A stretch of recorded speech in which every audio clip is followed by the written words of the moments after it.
বিশ্ব আদিবাসী দিবসে আজকে ঝাড়গ্রামে মমতা বন্দ্যোপাধ্যায় সভা করছেন। সেই সভা মঞ্চ থেকে তিনি 1912 সালের একটি 10 টাকার নোট দেখিয়ে প্রমাণ করলেন যে বাংলা ভাষায় লেখা রয়েছে সেই নোটটি, 10 টাকার শব্দটি, এবং সেটি তিনি সবাইকে দেখালেন, সাংবাদিকদেরও দেখালেন। এবং তিনি যে বাংলা ভাষার প্রতি এত অত্যাচার, অবিচার এবং বিজেপি বলছে যে বাংলা নাকি কোনো ভাষাই নেই, সেটি তিনি প্রমাণ করলেন যে আজ থেকে এত বছর আগে 1912 সালে যদি বাংলা ভাষা লেখা থাকতে পারে, তবে এত প্রাচীন ভাষাকে কি করে বিজেপি বলছে যে আজকে বাংলা বলে কোনো ভাষাই নেই। আজকে দেখুন মমতা বন্দ্যোপাধ্যায় সভা মঞ্চ থেকে কি বললেন। 12 সালের 10 টাকার নোট দেখুন, বাংলায় লেখা আছে। আর এই অপদার্থরা আজকে 2025 সালে এসে বলছে বাংলা বলে কোনো ভাষা নেই।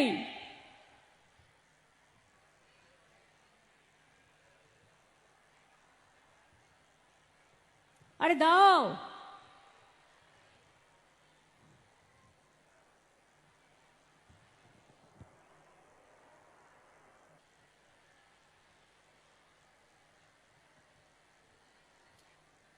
1912 সালের, আর হঠাৎ করে বলে দিচ্ছেন আজকে এত পুরাতন ভাষা, এত ঐতিহ্যশালী ভাষা কি নাই, বাংলা নাই।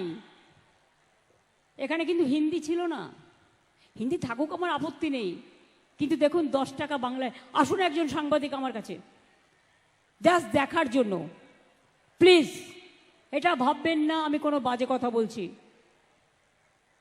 একজন আসুন তো, আবির চলে এসো, আবির আর আশাবুল, জাস্ট দেখার জন্য, ডকুমেন্ট, এভিডেন্স। আমি দুজন সাংবাদিক বন্ধুকে দেখে নিচ্ছি।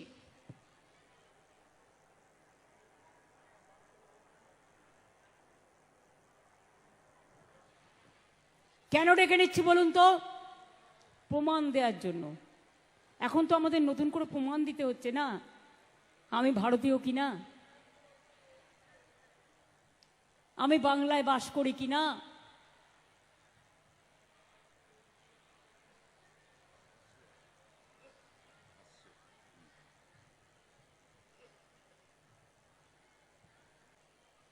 দেখো এদিকে এসে দুজনে একসাথে দেখো, একদম বাংলায় লেখা আছে 1912 সাল। ছবিও তুলে দিচ্ছি, ভালো করে তোলো, লোককে জানো। আর এখন বলছে বাংলা নাই, বাংলা ভাষার অস্তিত্ব নাই।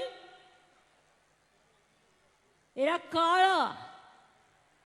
আমাদের ভিডিও ভালো লাগলে লাইক ও শেয়ার করুন, কমেন্ট সেকশনে গিয়ে জানান আপনাদের মতামত। আরও ভিডিও পেতে চ্যানেলকে সাবস্ক্রাইব করুন।